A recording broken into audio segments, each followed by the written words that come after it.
ఈ రీతిగా కూడుకొని దైవ సన్నిధిలో దేవుని మాటలు కొద్ది మాటలు మనము ధ్యానం చేద్దాము. కొద్ది విషయాలు ధ్యానం చేద్దాము. ఈ దినము యొక్క అంశము మరి వివాహము తప్పనిసరిగా లేకపోతే ఐచ్ఛికమా, అంటే పెళ్ళి తప్పనిసరిగా చేసుకోవాలా లేదా అనే సందిగ్ధం నుంచి మనం బయటికి వస్తాం. చాలామంది తల్లిదండ్రులకు తెలిసింది ఏంటంటే పిల్ల పెరిగింది పెళ్లి చేయి, అబ్బాయి పెరిగాడు పెళ్లి చేయి, మనమందరం వచ్చేసి అదే. కానీ లేఖన సత్యములు ఏమి ప్రబోధిస్తున్నాయో వాటి వైపు మరొకసారి మనము చూద్దాము. ఈ దినమున ఈ పెళ్లి యొక్క ఆవశ్యకత ప్రపంచానికి అందరికీ కూడా తెలుసు.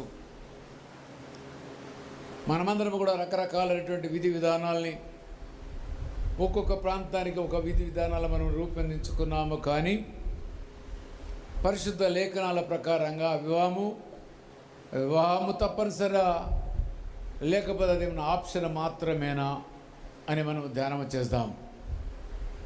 అయితే చదవబడిన లేఖన భాగము మరొకసారి ఆదికాండము 2వ అధ్యాయము 18వ వచనము మొదలుకొని 25వ వచనం వరకు కొంచెం నేను మీకు చదివి తదనంతరము మన వాక్యమునికి వెళదాం.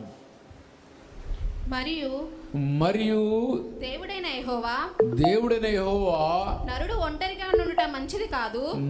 ఒంటరిగా నుండుట మంచిది కాదు, వానికి సాటి అయిన సహాయమును వాని కొరకు చేయుదుననుకొనెను. దేవుడైన యెహోవా. ఒక్క మాట మనందరికీ తెలుగు బైబిల్లో ఏమి రాసింది చెప్పండి? వాని కొరకు సాటి అయిన సహకారి అంటే దాని అర్థం ఏంటి చెప్పండి? పనిలో సహకరించేది.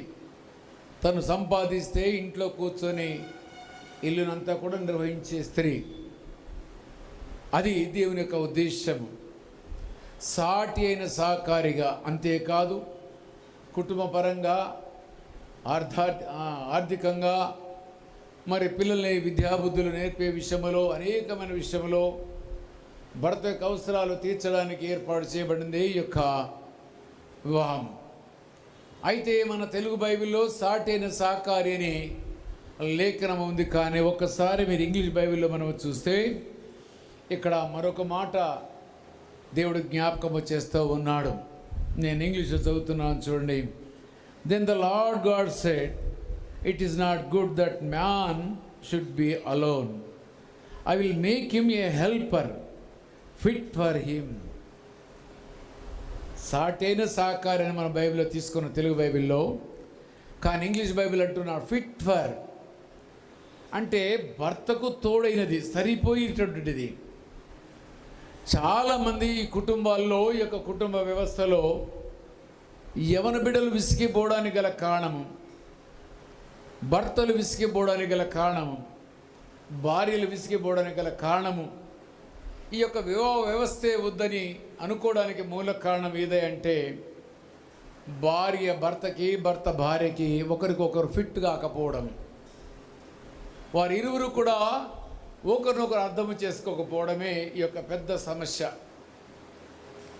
ప్రతిసారి భార్య భర్తను వ్యతిరేకించడము, ప్రతిసారి భర్త భార్యని వ్యతిరేకించడము, ఇద్దరిలో ఏమాత్రము సమాధానం లేకపోతుంది, ఏకీభవించే మనసు లేకపోవడం.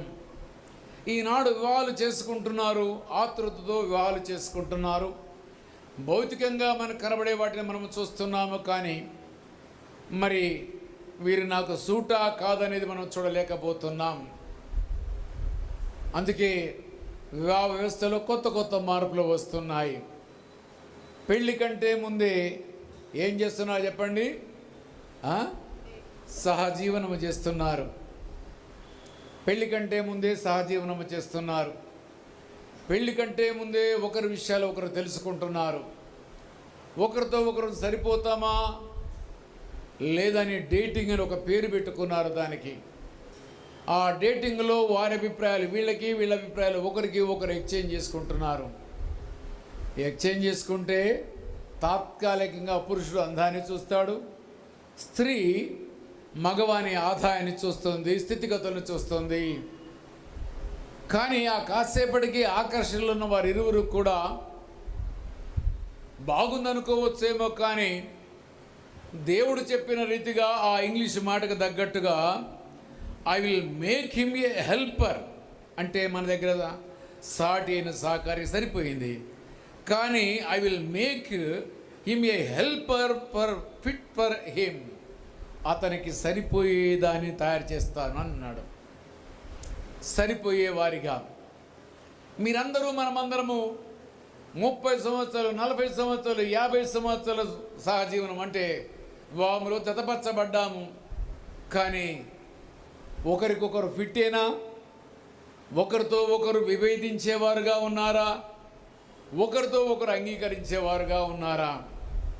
చాలామంది భార్యలు ఏమి చేస్తారంటే భర్త ఎంత గొప్పవాడైనా కానీ భార్యను లెక్కించరు. భార్య ఎంత గుణవంతురాలైనా భర్త గౌరవించడం. ఇది మొదటిగా జరిగే తప్పు. భర్త యొక్క గుణగణాలని, భార్య యొక్క గుణగణాలని ఒకరినొకరు అర్థము చేసుకోవాలి.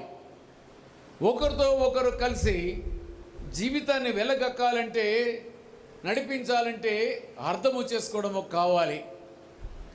ఈనాడు డేటింగ్ పేరుతోనే కానీ, సహజీవనం పేరుతో కానీ, లివింగ్ రిలేషన్ చెప్పేదాంతో కానీ మరే రీతిగా వారు వివాహాలు చేసుకున్న ఆ వివాహాలు నిలవకపోవడానికి గల కారణం ఏంటంటే స్త్రీ భర్తకు సరిపోయిన భార్య కాకపోవడం వల్లనే.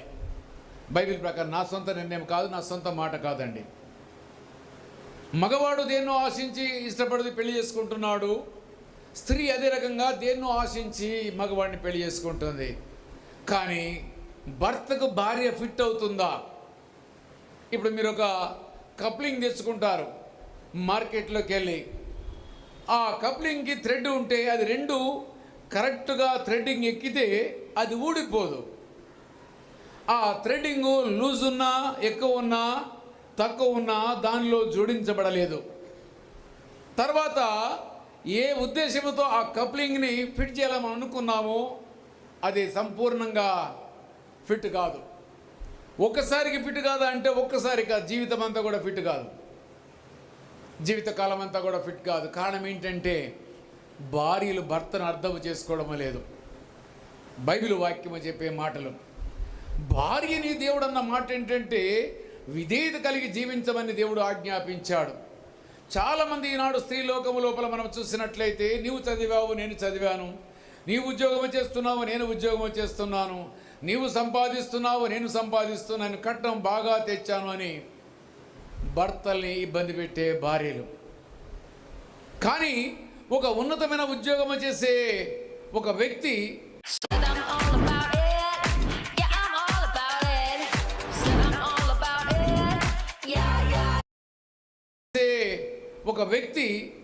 ఏమి లేని స్త్రీని వివాహం చేసుకుంటే ఆమెతో జీవితకాలం అంతా కూడా ఉంటాడు. ఆమెకి చదువున్నా, విద్యాబుద్ధులు ఉన్నా, ఏది లేకున్నా కానీ ఆమెతో సహజీవనం చేస్తాడు. కానీ ఉన్నతమైన స్థితి కలిగిన స్త్రీ ఒక చిన్న స్థాయి వానితో కలిసి జీవనం కొనసాగించడం సాధ్యమయ్యేది కాదు. ఈ మధ్యలో నాకు తెలిసిన మా బంధువుల కుటుంబంలోకి వెళ్ళి ఒక అమ్మాయి ఏఈగా ఎలక్ట్రిసిటీ డిపార్ట్మెంట్లో జాయిన్ అయింది. తను ఎప్పటి నుంచో ప్రేమిస్తున్న ఒక అబ్బాయి, వారి బంధువుల అబ్బాయి, ఆ పిల్లోడు కోర్టులో అటెండర్గా పనిచేస్తూ ఉన్నాడు. ఆ అభిప్రాయం ఏంటంటే ఎప్పటి నుంచో ప్రేమిస్తున్నాను కదా అని ఆ అబ్బాయిని ప్రేమించి పెళ్లి చేసుకుంది. కానీ ఎక్కువ కాలం నిలవలేదు. మాట్లాడితే ఏమో ఒకటేంటి, నేను నీకంటే ఎక్కువ సంపాదిస్తున్నాను, నీకంటే అధికారి అని అయిపోయింది. మధ్యలో బ్రేకప్ అయిపోయింది. మరొక అమ్మాయిని నాకు తెలిసిన ఒక అబ్బాయి అతనే సపోర్ట్ చేసే పేద పిల్లని సపోర్ట్ చేసి ఒకే కులమని ఆమెని ఇద్దరు కలిసి ఒక ఉద్యోగంలో అనగా ఎస్ఐ ఉద్యోగం వరకు ప్రయత్నించారు. దానిలో భార్యకి ఎస్ఐ ఉద్యోగం వచ్చింది. భర్త ఎన్నో ప్రయత్నాలు చేశాడు, రాలేదు. కానిస్టేబుల్గా సెలెక్ట్ అయిపోయాడు. ఇద్దరు ఎంతో ప్రేమగా వారికి ఉన్న ఆప్యాయతను బట్టి ఆ అమ్మాయికి ఆ అబ్బాయి సపోర్ట్ చేశాడు చదువుకోవడానికి. కాబట్టి ఆ అమ్మాయితో వివాహం జరపడానికి ఆ అమ్మాయి ఇష్టపడ్డది. ఇద్దరు కలిసి సంతోషంగా పెళ్లి చేసుకున్నారు. ఆ అమ్మాయి డిఎస్పీ అయిపోయింది, ఈయన కానిస్టేబుల్గానే ఉన్నాడు. బ్రేకప్. ఎందుకు ఈ మాటలు జ్ఞాపకం చేస్తున్నానంటే, భార్యలు ఎప్పుడూ కూడా ఉన్నతమైన స్థాయి ఉంటే పురుషుణ్ణి ఒక హీనంగా చూస్తారు. ఆ యొక్క ఒక మాటలో చెప్పాలంటే, మన అన్నం తింటా ఉంటుంటే ఈగ వస్తే ఏ రకంగా కసురుకుంటారో ఆ రకంగా కసురుకుంటారు ఆడవాళ్ళు. కారణం ఏంటంటే ఫిట్ కాకపోవడం వల్ల. మరలా ఇంగ్లీష్ బైబిల్ ఎవరి దగ్గర నుంచి చదవడం ఒకళ్ళు 18వ వచనం చదవండి, 2వ అధ్యాయము 18వ వచనము. ఎందుకంటే ఎందుకు ఈ మాట నేను వాళ్ళని చదవమంటున్నా అంటే, బహుశా నేను తప్పు మాట చదువుతున్నానేమని మీరు అనుకుంటారు కాబట్టి ఇగో ఆడమ్మాయి చదువుతుంది, వినండి. చదవండి. And the Lord God said, It is not good that the man should be alone. I will make him an help fit for him. మగవానికి సరిపోయే భార్య కావాలి. పాత రోజుల్లో మన ఊళ్ళలోనే వాళ్ళు ఏమంటారు కన్నా, ఇంటికి దగ్గర పందిరి పెట్టాలి అంటారు. ఇల్లు చిన్నదైతే పందిరి పెద్దగా అయిపోతే ఏమైతే చెప్పండి, అసహ్యంగా కనబడుతుంది. ఇంటికంటే పందిరి ఎంత ఉండాలి చెప్పండి? చిన్నగా ఉండాలా, పెద్దగా ఉండాలా, సమానంగా ఉండాలా? లేదు, చిన్నగా ఉండాలి. ఇల్లంతా పందిరి ఎవరు కూడా పెళ్ళప్పుడు వేస్తారు. ఎందుకంటే నేను చిన్నప్పటి నుంచి వ్యవసాయ కుటుంబంలో వచ్చిన వాడిని కాబట్టి. అయితే ఈ రోజుల్లో జరిగే తప్పు ఎక్కడ జరుగుతుందంటే, ఫిట్ కాని భార్యల్ని భర్తలు చేసుకోవడం, అంత మించి మరొకటి మార్గమే లేదు. అయినా మగవాడు ఇష్టపడతాడు జీవితం కొనసాగించడానికి, స్త్రీ మట్టికి ఇష్టపడదు. తనకంటే మరి ఒకవేళ గినక తన భర్త తక్కువ స్థితిలో ఉంటే భార్యలు లెక్కించరు. నేను అనేకమైన పెద్ద పెద్ద కుటుంబాలను చూశాను. ఉన్నతమైన స్థాయిలో ఉన్నటువంటి భార్యల్ని, భర్తలను చూశాను. కానీ వారందరూ కూడా మధ్యలోనే బ్రేకప్ అయిపోయారు. సమానమైన ఉద్యోగం ఉండి ఇద్దరు ఐపీఎస్ అయినటువంటి భార్యాభర్తలు కూడా చూశాను. ఇద్దరు ఈగోతో ఇద్దరు కూడా విడిపోయారు. ఇద్దరు ఐఏఎస్ అయితే కూడా ఉండలేరు. కారణం ఏంటంటే అది సమానం కూడా ఉండటానికి వీల్లేదు. కానీ బైబిల్ లేఖనం ఏమి చెప్తుందంటే, ఫిట్ అయిన భార్య కావాలి. భార్య ఎప్పుడు కూడా కుటుంబం సంతోషంగా ఉండాలంటే, కుటుంబంలో దేవుని సన్నిధి ఉండాలంటే, అనుదినము ప్రార్థించాలంటే భార్య యొక్క జీవితము చాలా ప్రాముఖ్యమైనటువంటిది. అయితే ఫిట్ కాని భార్యలు భర్తలకు దొరకడము, భర్తలు భార్యలతో ఒకరినొకరు హింసించుకోవడము, లేదంటే ఒకరికొరకొకరు చనిపోవడము, వారు చనిపోయారని వీరు చనిపోవడము, లేదా వాడిని వీడిని చంపడమో వీళ్ళు ఆమెను చంపడమో ఏదో జరుగుతూ ఉంది. కారణం ఏంటంటే సరైన భార్యలు దొరకక. అందుకే సామెతల గ్రంథం అంటాడు, గుణవతి అయిన భార్య దొరుకుట అరుదు, అది ముత్యము కంటే అమూల్యమైనది. అంటే ఒకరి జీవితంలో సరైన భార్య దొరికింది అంటే అది మామూలు విషయమో కాదు. పురుషుడిని కాచక తినే స్త్రీలు, ఏడిపించే స్త్రీలు, సూసైడ్కి ప్రోత్సహించే స్త్రీలు ఈ లోకంలో చాలామంది. స్త్రీ యొక్క నైజమును గురించి నేను మాట్లాడుతుంది, స్త్రీలు ఎవరు కూడా బాధపడని అవసరం లేదు. నేను నా మాటలు కాదు ఇది. ఇంకో మాట బైబిల్లో మనం చూసినట్టయితే, స్త్రీ బలహీనమైన ఘటమని భావించి ఆమెతో జాగ్రత్తగా సంసారము చేయండి అంటాడు. మరొక మాట అంటాడు, నీ కవిగిడ పడుకొని నీ భార్య ఎదురా నీ ముఖద్వారమును జాగ్రత్తగా కాపు పెట్టుమంటాడు. అంటే స్త్రీ గురించి అనేకమైన మాటలు. ఇంకా మీకు అర్థము కావాలంటే, స్త్రీని కొంచెముగా తక్కువగా దేవుడే చేశాడు. నేను చెప్పడమో కాదు. మరి ఆది మానవుడైన ఆదామును దేవుడు మొదటిగా సృజించి తన స్వరూపము తన పోలికనిచ్చాడు. తన స్వరూపమును తన పోలికనిచ్చి తన చేతులతో ఆ యొక్క ఆదామును సృజించాడు దేవుడు. ఆ ఆదామును సృజించిన దేవుడు కొద్ది కాలము తర్వాత నరుడు ఒంటరిగా ఉండటం మంచిది కాదు, వానికి సరైన సాకారి అనగా సరిపోయే భార్యని నేను సిద్ధపాటు చేస్తాను అనుకున్నాడు. ఆ కాలములను ఆది కాలమునే తప్పిపోయింది అవ్వ.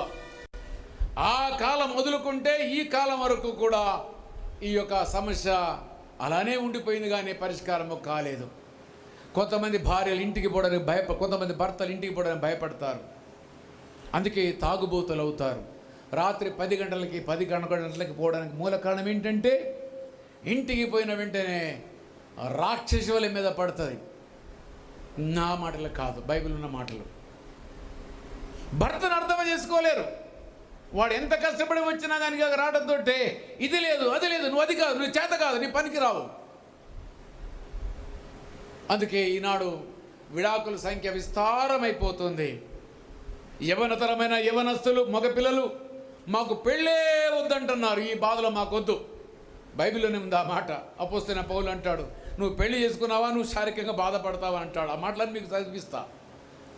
అంటే పెళ్లి గురించి దేవుడు ఇంత గొప్పగా డిజైన్ చేసి ఏదేను తోట లోపల ఆదాముకు సరైన స్త్రీ కావాలని కోరుకుంటే అవ్వ మొదటిగా తప్పిపోయింది. తప్పిపోయిన అవ్వ నుంచి మొదలు పెడితే ఇప్పుడు దాకా ఉన్న వాళ్ళందరూ కూడా తప్పిపోతూనే ఉన్నారు.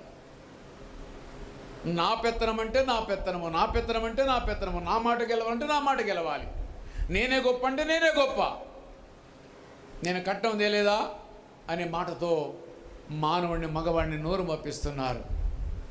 అందుకే ఈ తరం అంటుంది, మాకు పెళ్ళి వద్దే వద్దు, మేము కష్టపడాలి ఎందుకు, ఆమెకి తిండి పెట్టాలి ఎందుకు, ఆమెను ఇంట్లో కూర్చోబెట్టాలి ఎందుకు, దొరసాని వలె ఒక రాణి వలె ఆమెను ఎందుకు పూజించాలి, ఆమె కొరకు వెండి బంగారాలు ఎందుకు సిద్ధపాటు చేయాలి, నాకు బట్టలు ఉన్నా లేకున్నా ఆమెకు ఎందుకు బట్టలు కొనిపెట్టాలి, తీరైపోయిన తర్వాత మరలా నన్ను హెరాస్మెంట్ చేస్తున్న పోలీస్ కేసు ఎందుకు, మా అమ్మ మీద, నా నాన్న మీద, మా తమ్ముడి మీద, మా అక్క మీద, మా చెల్లి మీద, ఎక్కడో అమెరికాలో ఉన్న వాళ్ళ మీద కూడా 498A కేసు పెట్టించారు పాతకాలం లోపల. ఎంత హెరాస్మెంట్ అంటే వాడి జీవితాన్ని నాశనం చేసేశారు ఒక్కొక్కటి. చివరిగా మగవాడు పెళ్ళొద్దనే స్థితికి తీసుకుని వచ్చారు. ప్రపంచమంతా మన దేశమే కాదు, యూరోప్ కంట్రీసే కానీ, ఆస్ట్రేలియా, కెనడా, అమెరికా అన్ని దేశాలు కూడా వివాహం వద్దనే పరిస్థితికి వచ్చింది. కారణము స్త్రీ ఫిట్ కాకపోవడం వల్ల, భర్త యొక్క మనసుని అర్థము చేసుకోకపోవడం వల్ల ఈ యొక్క వివాహ వ్యవస్థ ఏదైతుందో అబాసు పాలైపోతుంది. కాబట్టి మనమందరం కూడా జ్ఞాపకము చేసుకోవాలి, ఇది నేను మీకు జ్ఞాపకం చేయాలని. అయితే ఆ అవ్వను తయారు చేసేసరికల్లా దేవుడు మళ్ళా మట్టి తీసుకోలేదు, మళ్ళా అవ్వ ఆకారాన్ని సిద్ధపాటు చేయలేదు. బాగా అర్థము చేసుకోవాలి. సీనియర్ ఈజ్ మగవాడు ఆదాము. రెండవదిగా మనం చూసినట్లయితే అవ్వని దేవుడు మరలా సృజించటగా లేదు. కానీ అక్కడ మనం చూసినట్టయితే 20వ వచనం చదువుకుందాం. అప్పుడు దేవుడైన యెహోవా ఆదామునకు గాఢ నిద్ర కలుగజేసి అతడు నిద్రించినప్పుడు అతని ప్రక్కటెముకలలో ఒక దానిని తీసి ఆ చోటును మాంసంతో పూడ్చివేసెను. తరువాత దేవుడైన యెహోవా తాను ఆదాము నుండి తీసిన ప్రక్కటెముకను స్త్రీనిగా నిర్మించి ఆమెను ఆదాము నొద్దకు తీసుకొని వచ్చెను. ఇప్పుడు ఎముక ఎక్కడి నుంచి తీశాడు? ప్రత్యేకంగా అవను తయారు చేశాడా? అవను ప్రత్యేకంగా తయారు చేశాడా? తయారు చేయలేదు. అవను ప్రత్యేకంగా తయారు చేయలేదు. కాబట్టి దేవుడు ఏం చేశాడంటే ఒక ప్రక్కటి ఎముకను తీసి అవను తయారు చేశాడు అంతే.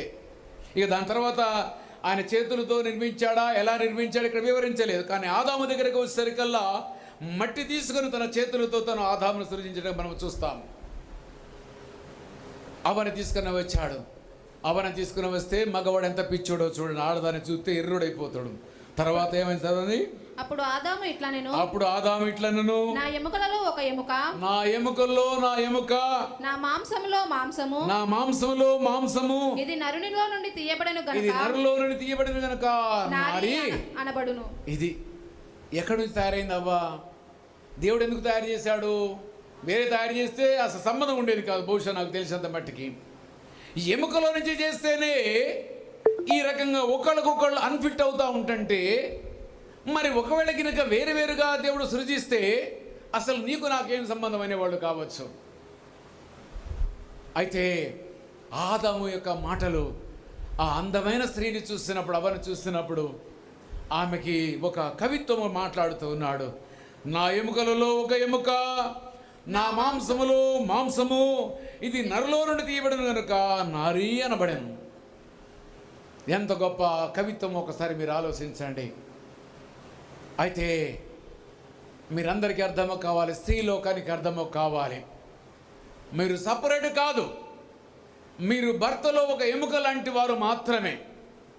అంతేకాదు దేవుడు మిమ్మల్ని ఫిట్ అయ్యేటట్టుగా మీ భర్తకు అనుగుణంగా జీవించడానికి భార్యను సిద్ధపాటు చేశాడు, కానీ భర్తను సిద్ధపాటు చేయలేదు. మొదటిగా దేవుడు ఆదామును సృజించాడు, ఆదాము పాపములో పడలేదు. రెండవదిగా అవ్వను సృజించాడు, అవ్వ పాపములో పడిపోయింది.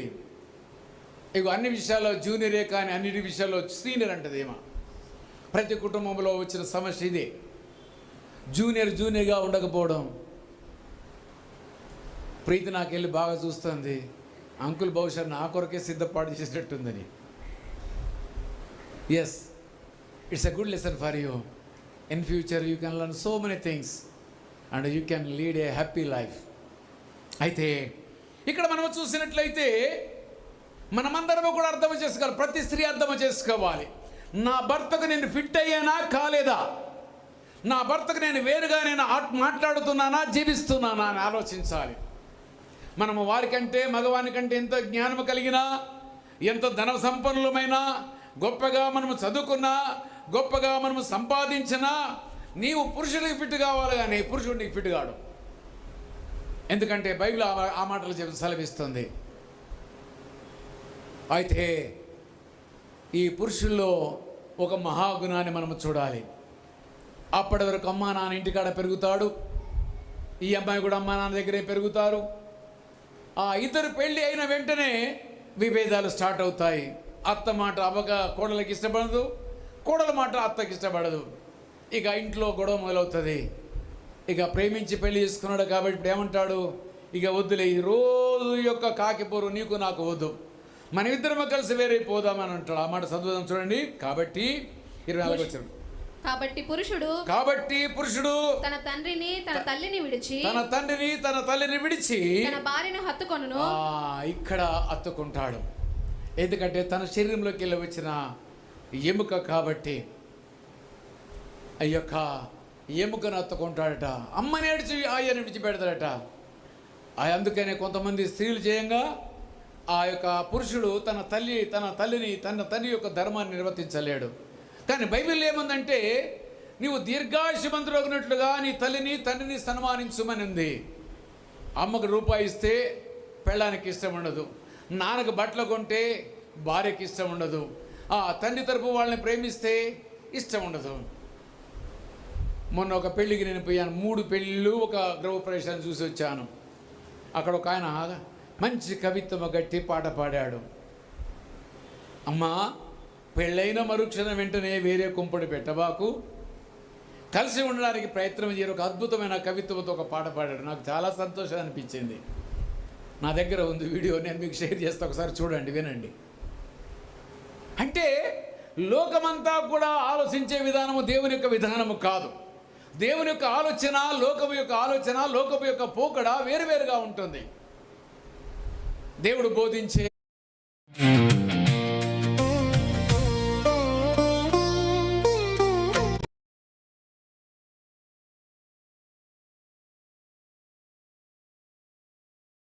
క్రమము వేరు, లోకం బోధించే క్రమం వేరు.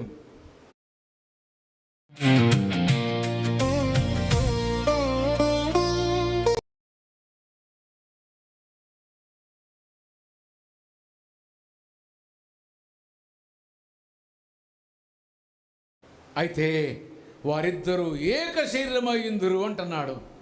1 ఫ్లెష్ అంటే ఒక శరీరం అంటే అర్థం ఏంటి? ఇప్పుడు నేనున్నాను, ఇప్పుడు నేను ఇద్దరుగా కనబడుతున్నానా లేకపోతే వేరువేరుగా కనబడుతున్నానా? ఒక్కడిగానే కనబడుతున్నాను.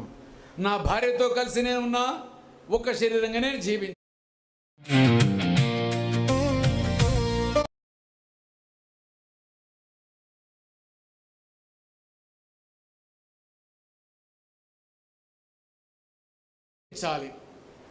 అంటే ఒక శరీరం అంటే దాని అర్థం ఏంటి? ఈ శరీరంలో అనేకమైన అవయవాలు ఉన్నాయి. తల, కాళ్ళు, కండ్లు, వెంట్రుకలు, చెవులు, నోరు, నాలుక, పళ్ళు, మరి లోపల నుండి సమస్తమైన ఇంటర్నల్ ఆర్గాన్స్ అనేకమైనవి ఈ లోక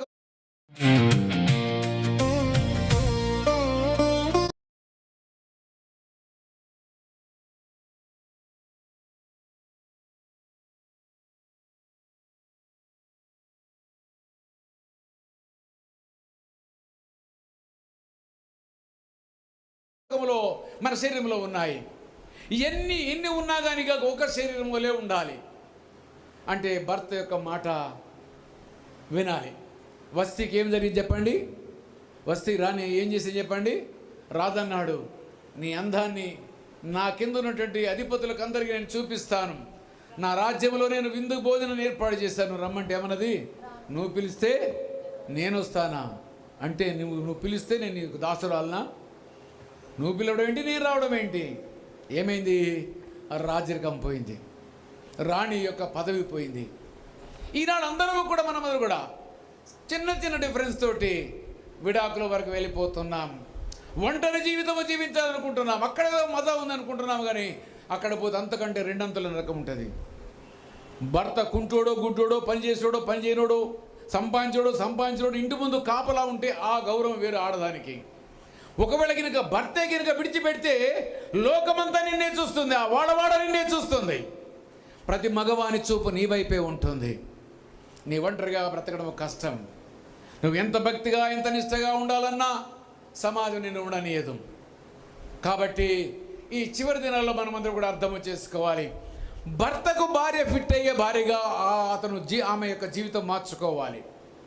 అంతేగాని నా భర్త నాకు ఇష్టం లేదు, నా మాట వినడం లేదు అంటే అది నీ బలహీనత కింద లెక్క. ఎందుకంటే వాక్యానుసారంగా. అయితే ఈనాడు మనం చూసే ఈ యొక్క వివాహాలన్నీ కూడా ఎక్కడ చూసినా ఆ పెళ్లిలో ఎంతో సంతోషంగా ఉంటారు.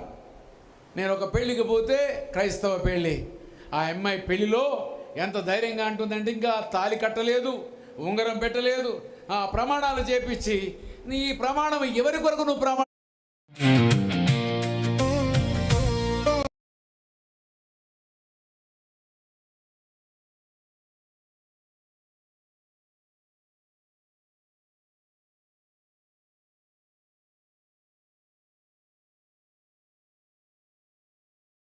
చేసేదని పాస్టర్ అడిగిండు. ఆ అమ్మాయి ధైర్యంగా నా భర్తతో చెప్తున్నానది. నేను అనుకున్న ఈ భర్త అనే మాట ఎల్లకాలం అంటావా తల్లి? ఇది కొద్ది కాలమేనా?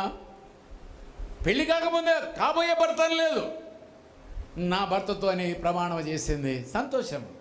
ఆ రకంగా వాళ్ళు ఒకళ్ళొకళ్ళు సంతోషంగా కలిసి జీవించడం. అప్పుడు మేము పెళ్లి చేసుకుంటే మా ముఖాలు ఏడ్చిన ముఖాలు లెక్క చచ్చేటి. మాకు నవ్వాలని తెలియదు. ఆ ఫోటో ఆయన వచ్చి కెమెరామెన్ వచ్చి చాలా నవ్వుంటే ఆకాశం పెట్టడం. ఈ పెళ్లి 2 గంటలు అక్కడ కూర్చున్నా 2 గంటలు కాబోయే వధువు వరుడిద్దరు కూడా నవ్వుతూనే ఉన్నారు. ముఖంలో ఏమాత్రం మార్పు లేదు. కానీ ఆ నవ్వు వెనక ఎంత దుఃఖం ఉందో ఆ తర్వాత వాళ్ళకి అర్థమైపోతుంది. అంటే మనమందరం కూడా భయంగా ఎంతో ప్రేమ కలిగిన వారుగా మనము జీవించడానికి ఇష్టపడుతున్నాము. కానీ అంతరంగంలో నా భర్త యొక్క జీవితానికి అనుగుణంగా నేను జీవించగలనని ఆలోచించే స్త్రీలు కరువైపోయారు. అందుకు ఒక మాట నేను మీకు జ్ఞాపకం వచ్చేస్తాను. అందరూ కూడా బైబిల్ తీయండి. హెబ్రీయులు రాసిన పత్రిక 13వ అధ్యాయానికి రండి. హెబ్రీయులు రాసిన పత్రిక భార్య యొక్క విధి విధానము గురించి కొన్ని విషయాలు అక్కడ కూడా మనం జ్ఞాపకం చేసుకుందాం. హెబ్రీయులు రాసిన పత్రిక 13వ అధ్యాయము 4వ వచనాన్ని నేను చదువుతున్నాను. వివాహము అన్ని విషయములలో ఘనమైనది గాను, వివాహము అన్ని విషయంలో ఘనమైనది గాను, పానపు నిష్కల్మషమైనది గాను ఉండవలెను. మీరందరూ పెళ్లి పత్రిక మీద ఏం రాస్తారు చెప్పండి? వివాహం అన్ని విషయం అమ్మా, వివాహం అన్ని విషయంలో ఘనమైంది. ఘనమైంది అంటే ఘనంగా ఉండాలి, లేకపోతే అల్పు లెక్క ఉండాలనా? ఘనంగానే ఉండాలి. ఘనంగానే ఉండాలి. మనమందరము మన వెడ్డింగ్ కార్డు మీద రాస్తాం, వివాహం అన్ని విషయంలో ఘనమైనది. ఘనమైన ఈ ఘనకార్యాన్ని ఎవరు ప్రారంభించారు? ఏదోను తోటలో తండ్రి అయిన దేవుడు ఆరంభించాడు యొక్క వివాహాన్ని. దాన్ని అపోస్తలుడైన పౌలు గారు హెబ్రీ పత్రిక 13:4 అంటున్నాడు ఏంటంటే, వివాహం అన్ని విషయంలో ఘనమైనది. అంటే నీ పుట్టుక కంటే, నీ మరణము కంటే, నీ యొక్క ఉద్యోగము కంటే, నీ ధనము కంటే, నీ వ్యాపారము కంటే, ఈ లోకములో అన్నిటికంటే అతి ప్రాముఖ్యమైనది ఏదంటే వివాహం మాత్రమే అంటున్నాడు. వివాహము ఘనమైనది అంటున్నాడు. మరి ఘనమైన ఈ యొక్క వివాహాన్ని మనము ఘనంగా ఉంచాలనుకుంటే మనమే అడ్జస్ట్ కావాలి. ఒకవేళ కనుక స్క్రూకి థ్రెడింగ్ పోయింది అనుకోండి, బోల్ట్కి థ్రెడింగ్ పోయింది, ఏం చేస్తామని ఏం చెప్పండి? మళ్ళా కొంచెం టేప్ వేసి లేదా దానిలో ఒక దారమును పెట్టి చుట్టి దాన్ని ఏం చేస్తాము? Again we will try to fit it.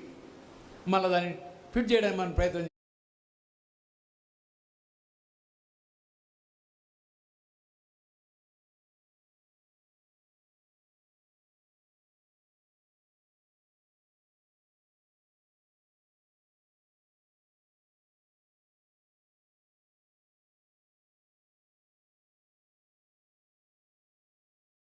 చేస్తాం. గ్రేసమ్మ గారు ఫోన్ పక్క పెట్టు.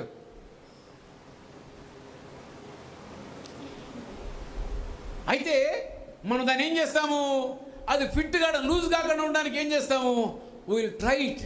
అంటే మగవాడు ఏం చేస్తాడు, మేల్ నేను సరి చేసుకోవడానికి ఇష్టపడతాను, ఎందుకంటే వివాహము ఘనమైనది కాబట్టి. ఈ ఘనమైన వివాహము తాత్కాలికంగా ఉండకూడదు, కొద్ది సంవత్సరాలుగా పరిమితం కాకూడదు. నా బొందులో ప్రాణం ఉన్నంత వరకు నేను ఈమెతో సహజీవనము చేయాలంటే నా జీవితము నేను కొంచెం అడ్జస్ట్ చేసుకుంటానంటాడు. స్త్రీ కూడా అడ్జస్ట్ చేసుకోవాలి. భర్త యొక్క మనసు గుర్తెరగాలి, భార్య యొక్క మనసు భర్త గుర్తెరగాలి, ఒకరి మనసు ఒకరు గుర్తెరగాలి. భర్తకు కోపం వస్తే భార్య, భార్య కోపం వస్తే భర్త, ఓపిక రావాలి, స్థానం రావాలి. ఏమి కొడతావా, కొట్టు అంటే ఏం చేస్తాడు వీడు, వేసి ఒక దెబ్బ కొడతాడు. వీళ్ళంతే చేస్తారు, కొడతావా కొట్టు, రా రా రా, చేయలేకపోయినా ఇక్కడ వచ్చి కొట్టు చూడాలంటాడు. వాడు కొట్టిన తర్వాత మళ్ళీ ఏడుస్తారు. దేవుడు అంటున్నాడు, ఇది ఘనంగా ఎంచుకోవాలి. నీ జీవితంలో ఈ భూమండలం మీద ఏదైనా గొప్పగా ఉంది అని అంటే ఒక వివాహం మాత్రమే ఘనమైంది అంటున్నాడు దేవుడు. బైబిల్లో ఏది కూడా ఘనమైందని లేదు, ఎక్కడ కూడా లేదు. దేవుడు చేసిన ప్రతి ఒక్కటి ఘనంగా ఉన్నాయి, గొప్పగా ఉన్నాయి, మంచిగా ఉన్నాయి అన్నాడు. కానీ మానవుడి కాడికి వచ్చేసరికల్లా, ఒక స్త్రీ పురుషుల యొక్క వివాహం కాడికి వచ్చేసరికల్లా, ఆ వివాహం అన్ని విషయంలో ఘనం, అన్ని విషయాలంటే ఇక దానికంటే ఏది కూడా గొప్పది కాదని. ఒకవేళ నువ్వు ఈ దేశానికి నువ్వు రాష్ట్రపతి అయినా, ప్రైమ్ మినిస్టర్ అయినా ఈ పెళ్లి కంటే గొప్పది కానే కాదు. అయితే ఘనమైన వివాహం ఎట్లుండాలట, ఒక్కసారి చదువుదాం, మళ్ళీ చదుదాం. అది ఇప్పుడు వివాహము అన్ని విషయంలో ఘనమైనది గాను, పానుపు నిష్కల్మషమైనది గాను ఉండవలెను. వేశ్య సంఘములకును వ్యభిచారులకును దేవుడు తీర్పు తీర్చును. వివాహము అయిన తర్వాత జరిగే సంఘటనల గురించి దేవుడు మాట్లాడుతూ ఉన్నాడు. పాన్పు నిష్కలంకంగా ఉండాలి. పాన్పు అంటే నువ్వు పడుకునే మంచము, భార్యాభర్తలు పడుకునే మంచము నిష్కలంక, ఏ పాపము లేకుండా ఉండాలి. ఈ స్త్రీ పరాయ పురుషులతో కానీ, ఆ పురుషుడు పరాయ స్త్రీతో కానీ, ఆ మంచం మీద, ఆ మంచమనే కాదు కానీ ఎక్కడ కూడా పాపము చేయకూడదని దాని యొక్క భావం. ఈనాడు ఎక్కడ చూసినా పాపముతో నింపబడిన వారై, భర్తతో ఇష్టము లేక, భర్తతో సర్దుకునే మనసు లేక, ఆ భర్త ఇబ్బంది పెడుతున్నాడని సాకుతో భర్తను చంపే భార్యలు, లేకపోతే వేరే వారితో సంబంధం పెట్టుకొని ఈ పెళ్లి భర్తను చంపే భార్యలు, వేరే స్త్రీతో సంబంధం పెట్టుకొని పురుషుడు భార్యను చంపే కుటుంబాలు ఈనాడు ఎక్కడ చూసినవి. ఎందుకు ఇక్కడ చదివిన మాట, పాన్పు నిష్కలంగా లేకపోవడం వల్లనే. పడక ఏదైతే ఉందో పరాయి స్త్రీతోటి, పరాయి పురుషుడితో ఎప్పుడైతే పాన్పు కలిగి ఉంటావో అక్కడ పాపము విస్తరించబడుతుంది. ఎప్పుడు పాపం ఉంటుందో అక్కడ దేవుడు తీర్పు తీర్చుతాడట. కాబట్టి వివాహం జరపబడిన వారు కానీ, జరపబోయే వారందరికీ కూడా, అదే రకంగా ఈ యొక్క లైవ్లో చూసే ప్రతి ఒక్కరికి కూడా అర్థం కావాల్సింది ఏంటంటే, మనమందరము కూడా వివాహము చేసుకుంటున్నామంటే వివాహము చేసుకున్న కొద్ది దినాల తర్వాత మోజు తీరిపోయి పరాయి స్త్రీని కానీ పరాయి పురుషుని కానీ చూడకూడదు. జీవితకాలం అంతా నీవు దానికి లోబడి జీవించాలని దేవుడు జ్ఞాపకము చేస్తూ ఉన్నాడు. ఒక్కసారి నువ్వు గనుక వివాహం అనే బంధములో, దేవుడు ఏర్పాటు చేసిన ఈ యొక్క పవిత్రమైన బంధములో ఒకసారి నీవు అగ్రిమెంట్కి వచ్చిన తర్వాత, ప్రమాణము చేసిన తర్వాత, ఈ ప్రమాణాన్ని బ్రేక్ చేస్తే దేవుని యొక్క వాక్యము సెలవిచ్చేదంటే, పురుషుడు పరాయి స్త్రీని పెళ్లి చేసుకున్న అది వ్యభిచారము, స్త్రీ పరాయి పురుషుడిని పెళ్లి చేసుకున్న అది వ్యభిచారం అన్నాడు అంతే. దాని తర్వాత నువ్వు జీవితకాలం ఎంతకాలం నువ్వు బ్రతికినా, పెళ్లి చేసుకుని రెండవ పెళ్లి చేసుకున్నా, ఆ పెళ్లి యొక్క విలువను దేవుడు తీసి పారేశాడు. అందుకు శాస్త్రులు, పరిచయులు ఆయన దగ్గరకు వచ్చి, అయ్యా వివాహం లోపల మోషే గారు మరి పరిత్యాగ పత్రిక రాసివ్వమన్నాడు కదా, మరి మేము ఆ రకంగా చేయొచ్చా అంటే ఆయన యేసయ్య అన్నాడు, మీ యొక్క హృదయ కాఠిన్యమును బట్టి ఆయన ఆ మాట అన్నాడు, కానీ అది కరెక్ట్ కాదు అని అన్నాడు. ఈనాడు మనమందరం కూడా పెళ్ళి అనేది మనకి తప్పనిసరిగా, లేకపోతే ఇది ఆప్షన్ మాత్రమేనా, ఐచ్ఛికము మాత్రమేనా, మనకు అర్థము కావాలి.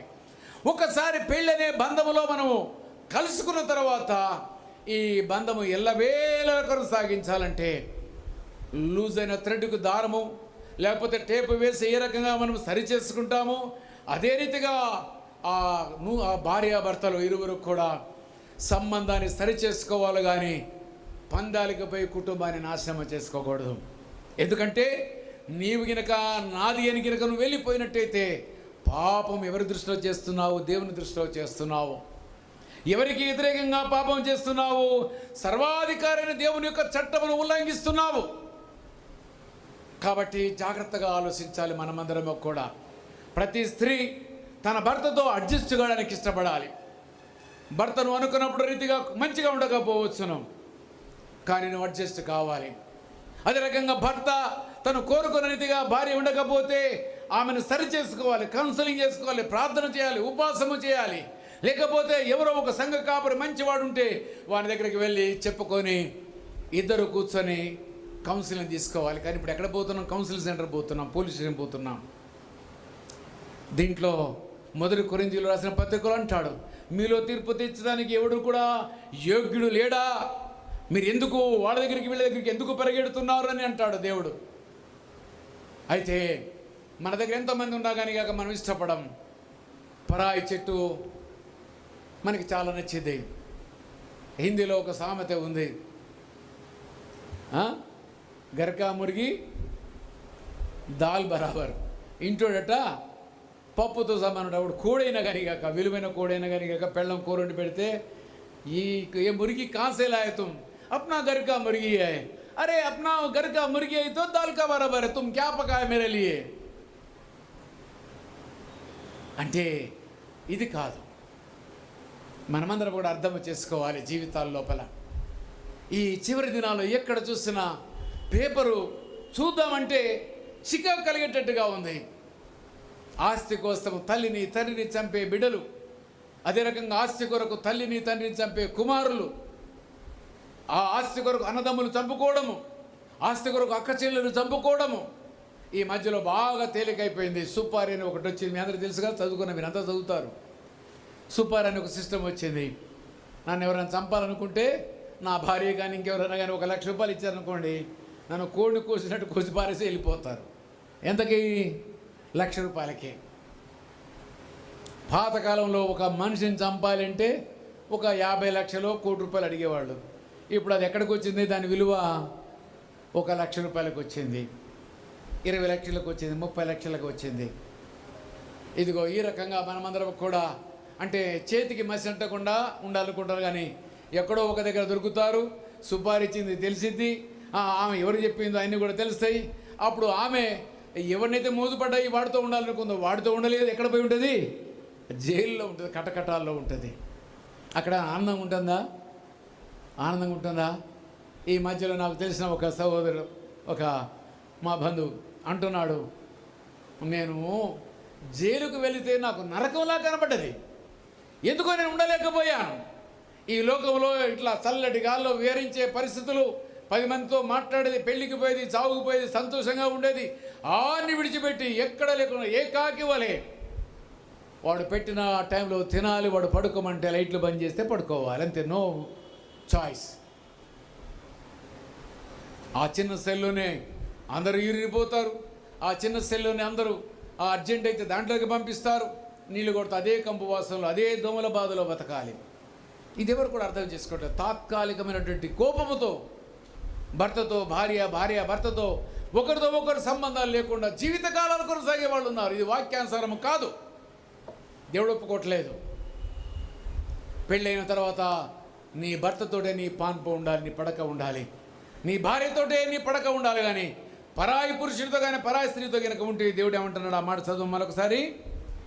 పాన్పు నిష్కల్మషమైనదిగాను ఉండవలను, వేశ్యాసంగులకును వ్యభిచారులకును దేవుడు తీర్పు తీర్చును. జ్ఞాపకం పెట్టుకోండి.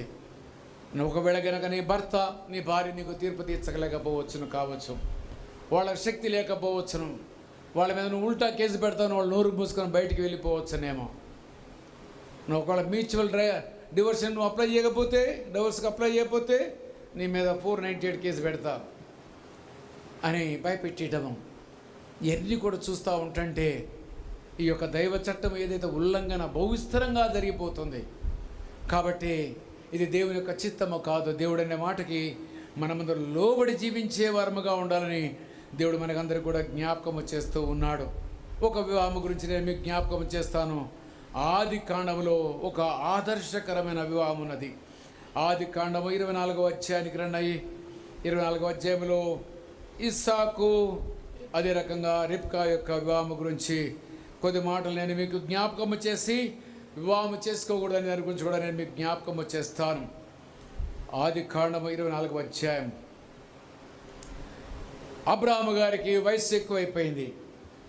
మొదటి వచనం నుంచి మనం చూసినట్టయితే తన యవన కుమారుడికి వివాహం జరిపించాలనుకున్నాడు. కానీ తనున్న ప్రాంతంలో ఉన్నటువంటి కనానీయుల కుమార్తెల్లో తనకు కోడలుగా తెచ్చుకోవడానికి ఇష్టం లేదు. అందుకని తన స్వదేశానికి వెళ్ళమని అతనితో ఎలియాజరు ప్రమాణం చేపించి పంపించాడు. పంపించిన తర్వాత ఆయన అక్కడ నుంచి బయలుదేరి వెళ్ళాడు. అయితే అక్కడికి వెళ్ళిన తర్వాత ఎంత భక్తిపరుడో ఆ ఫిట్ అయ్యే వివాహం ఇది మీకు అర్థము కావాలి. ఇస్సాకుతో రిబ్కా యొక్క వివాహం ఫిట్ అయిపోయింది. అది ఎట్లయిపోయింది? ఇట్స్ నాట్ అరేంజ్ మ్యారేజ్ కాదు, ఇది ఏర్పాటు చేసిన వివాహం కూడా కాదు, దేవుడు ఏర్పాటు చేసిన వివాహం ఇది. ఎందుకంటే అబ్రాహాం అక్కడికి వెళ్ళమన్నాడు, కానీ ఎవరికి కుమార్తెలు ఉన్నారో ఆయనకి తెలియదు. ఎలియాజరుకి ఆ ఇల్లు ఎక్కడో తెలియదు, ఆ పట్టణం మాత్రమే తెలుసు. అక్కడికి వెళ్ళడానికి ఈయన కూడా ప్రమాణం చేసి పంపించాడు. అక్కడి నుంచి బయలుదేరాడు. ఒక నీటి ఊట దగ్గరికి వచ్చాడు. ఆ టెస్ట్ పెట్టాడు. మీరందరూ కూడా ఈరోజు అంటున్నారుగా, డేటింగ్ అనో లేకపోతే లివింగ్ రిలేషన్ అని మీరు మాట్లాడుకునే భాషకి ఆయన కూడా ఒక రకమైనటువంటి ఒక కండిషన్ పెట్టాడు. దేవుడికి ఒక కండిషన్ పెట్టాడు. అబ్రాహాము దేవుడైన యెహోవా దేవా, ఇదిగో నేను ఒక పని కొరకు ఇక్కడికి వచ్చాను. ఈ పనిలో నేను ఈ బావి దగ్గర కూర్చున్నాను. ఈ ఊట దగ్గర ఉండి ఎవరైతే కన్యకలు వస్తారో వారిని చూసి, చక్కైన ఒక అమ్మాయిని చూసి ఆమె లోపలికి బావిలోనికి దిగి, అంటే మెట్ల బావి అన్నట్టు, మెట్ల బావిలోనికి దిగి, మీ అందరికి మెట్ల బావి అంటే మీకు జ్ఞాపకం ఉందా? ఇప్పుడు పాతకాలంలో మెట్ల బావులు ఉండేటివి, పెద్ద పెద్ద బావులు. అయితే ఏ అమ్మాయి అయితే కడవ ఎత్తుకొని నీళ్లు తీసుకొని పైకి వస్తుందో ఆ అమ్మాయికి ఆయన ఒంటెలు కూడా మోకరింపజేశాడు. చూడండి 10వ వచనం చూడండి, 24:10. అతడు తన యజమాని ఒంటెల్లో 10 ఒంటెలను తన యజమాని ఆస్తిలో శ్రేష్టమైన నానా విధముల వస్తువులను తీసుకొని పోయెను. అతడు లేచి హరాయిములోనున్న నాహోరు పట్టణము చేరి సాయంకాలం మందు స్త్రీలు నీళ్లు చేదుకొనవచ్చు వేలకు ఆ ఊరి బయటనున్న నీళ్ల బావి వద్ద తన ఒంటలను మోకరింపచేసి చూడండి, ఆగురా. ఏవి మోకరించాయి? మీకు మోకరించి అనుభూతి ఉందా? మోకరించి అలవాటు ఉందా? కుర్చీలో కూర్చోమంటే ఎన్ని గంటలైనా కూర్చుంటారు. చూడండి, జంతువులకు అలవాటు చేశాడు. ఒంటెకై ఏమలవాటు చేశాడు? ఈ యొక్క ఎలియాజరు మోకరించడం నేర్పించాడు.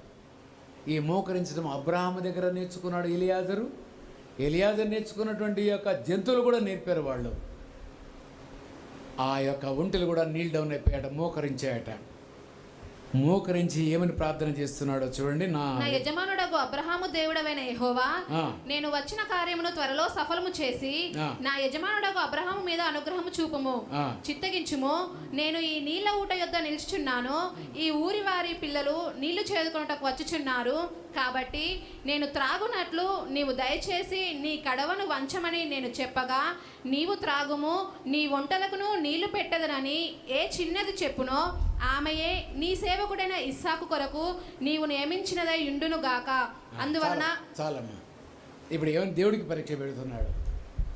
విజ్ఞాపన చేయడానికి ఒంటల్ని మోకరింపజేశాడు, తను మోకరించాడు. మోకరించి దేవునికి విజ్ఞాపన చేస్తున్నాడు. నీవు ఎవరికైతే దేవుడుగా ఉన్నావో ఆ యొక్క అబ్రాహాము గారి యొక్క ఏకైక సంతానం అంటే ఇస్సాకు కొరకు నేను ఒక స్త్రీని వెతకడానికి ఇక్కడికి వచ్చాను. ఈ బావి దగ్గర మోకరిస్తున్నాను, నేను ప్రార్థన చేస్తున్నాను. ఎవరైనా అమ్మాయిని నేను అడిగి, అమ్మా తాగడానికి నాకు నీళ్ళు ఇవ్వని అన్నప్పుడు, నీవు త్రాగడమే కాదు కానీ నీ ఒంటలు కూడా నీళ్లు పోస్తాను. ఏ అమ్మాయి అంటుందో ఆ అమ్మాయి నా యజమాని యొక్క భార్య అని అన్నాడు. ఎంత మంచి ముంగుర్తు చెప్పండి. ఇది మీరు అడుగుతున్నారా? దేవా, నేను పెళ్లి చేసుకోవాలి, నాకు సరైన భర్తను నాకు దయచేయి, నాకు సరైన భార్యను దయచేయి. నేను కూడా అడగలేదులేండి, ఏదో చూపించారు, పెళ్లి చేశారు. నాకు కూడా అంత అవగాహన లేదు. ఆ టైం లోపల పెద్దలు ఒప్పుకునేవాళ్ళు కాదు. పెళ్ళి అంటే పెళ్ళి అంతే, మన మాట ఎదురు చెప్పడానికి వీల్లేదు. ఈనాడైతే నేను చేసుకొని ఇంట్లోకి వెళ్ళి బయటికి వెళ్ళిపోతా, లేకపోతే నేను సూసైడ్ చేస్తుంటే నీ దండం పెడతామా, నీ దండం పెడతాయా, ఆగురా, నీకు ఇష్టం వచ్చింది నాకు తెచ్చుకోపో అని అంటాడు. కానీ ఆ కాలం అట్లా కాదు, చూపించిన అమ్మాయిని చేసుకోవాల్సిందే. ఎత్తు లేదంటే ఎత్తు ముఖ్యం కాదు, అందం లేదంటే అందం ముఖ్యం కాదు అని మాట్లాడేవాళ్ళు తల్లిదండ్రులు. ఆ రోజు లోపల ఏం చూసేవాళ్ళు అంటే గుణాన్ని చూసేవాళ్ళు, ఆ కుటుంబం యొక్క నైవేద్యం చూసేవారు. ఆ కుటుంబం మంచిగా ఉందా, ఆ కుటుంబంలో విడాకులు ఏమైనా ఉన్నాయా, ఆ కుటుంబంలో ఏమైనా రోగాలు ఉన్నాయా అని 7 కాలాలు తిరిగి 7 చెప్పుల జతలు తెగిపోయేటాడు ఆ రోజు లోపల ఒక పెళ్లి సంబంధానికి పోతే. అయితే ఇక్కడ ప్రార్థన చేస్తున్నాడు ఎలియాజరు. ఏమైనా ప్రార్థన చేస్తుంటే, అయ్యా ఏ అమ్మాయినైతే నాకు త్రాగడానికి నీళ్ళు ఇవ్వమని అడుగుతానో, నువ్వు త్రాగడము కాదు కానీ నీ ఒంటిలో కూడా నీళ్ళు పోస్తాను, ఏ అమ్మాయి అంటుందో ఆ అమ్మాయి అని అన్నాడు. ఆ అమ్మాయిని కనుగొన్నాడా లేదా? మనమంటే ఏమంటాం, ఈ ప్రార్థన చేయమని కనుక మన బిడ్డకో మన కొడుకో చెప్తే, అది పాతకాలం జరిగింది, ఇప్పుడు ఎలా జరిగింది, నీకేం పిచ్చిలేసిందా, నీకు పిచ్చిలేసింది ఏమన్నా, అది ఎట్లయితుంది అంటే ఆ కాలంలో అయింది, ఈ కాలంలో అయింది, ఈ కాలం కాదు, భూమి గతించే వరకు కూడా జరిగింది. కానీ మన విశ్వాసము మన భక్తి మనకి ప్రాముఖ్యమైనది. అయితే ఆ రకంగా ఆ అమ్మాయిని తీసుకొని వచ్చాడు. అయితే వచ్చిన తర్వాత అయితే ఇక్కడ మనం చూసినట్టయితే ఆ అమ్మాయి అక్కడ నుంచి వస్తూ ఉంటుంటే ఆ భార్యని అంటే రిబ్కా అమ్మ తీసుకొని వస్తూ ఉంటుంటే ఆ యొక్క అన్న లాభాన్ని ఏమంటాడో చూడండి, 50వ వచనము. లాభానును బేతుయేలును 50వ వచనం. ఇది యెహోవా వలన కలిగిన కార్యము. అంటే పెళ్ళి ఎవరి వలన కలగాలి, పెళ్ళి ఎవరి ద్వారా జరగాలి. ఇట్స్ నాట్ అవర్ చాయిస్, ఇది మన చాయిస్ కాకూడదు, ఇది యెహోవా వలన కలిగింది. అక్కడ బావి దగ్గర పరీక్ష ఎవరి వలన కలిగింది, యెహోవా వలన కలిగింది. అబ్రాహాము ప్రార్థన యెహోవా వలన కలగాలని కోరుకున్నాడు. ఇక్కడ లాభాను కూడా అదే మాట అంటున్నాడు, మేమైతే అవునను కానీ కాదని కానీ చెప్పజాలము, ఇదిగో రిబ్కా నీ ఎదురున్నది, ఆమెను తీసుకొని పొమ్ము, యెహోవా సెలవిచ్చిన ప్రకారము ఈమెని యజమాని కుమారునికి భార్యగునుగా కానీ ఉత్తరం ఇచ్చారు. అబ్రాహాము సేవకుడు వారి మాటలు విని యెహోవాకు సాష్టాంగ నమస్కారము చేశాను. ఈ అనుభవం రావాలి మనందరికి కూడా. మన పిల్లలు పెళ్ళైన తర్వాత మోకరించి కృతజ్ఞతలు చెల్లించాలి, కృతజ్ఞతలు చెల్లించే వారముగా ఉండాలి. అయితే ఆ తెల్లవారి అతను బయలుదేరి వస్తూ ఉన్నప్పుడు అక్కడ 65వ వచనం చదువుకుందాము. మనల్ని ఎదుర్కొండుకు పొలములో నడుచున్న ఆ మనుషుడు ఎవరని దాసుని అడగా అతడు ఇతడు నా యజమానుడని చెప్పెను గనుక ఆమె ముసుగు వేసుకొను. అప్పుడు ఆ దాసుడు తాను చేసిన కార్యములన్నీ ఇస్సాకుతో వివరించి చెప్పెను. ఇస్సాకు తల్లి అయిన శారా గుడారంలోనికి ఆమెను తీసుకొని పోయెను. అట్లు అతడు రిబ్కాను పరిగ్రహింపగా ఆమె అతనికి భార్య ఆయను. అతడు ఆమెను ప్రేమించెను. ఇది కావాలి, అతడు ఆమెను ప్రేమించెను.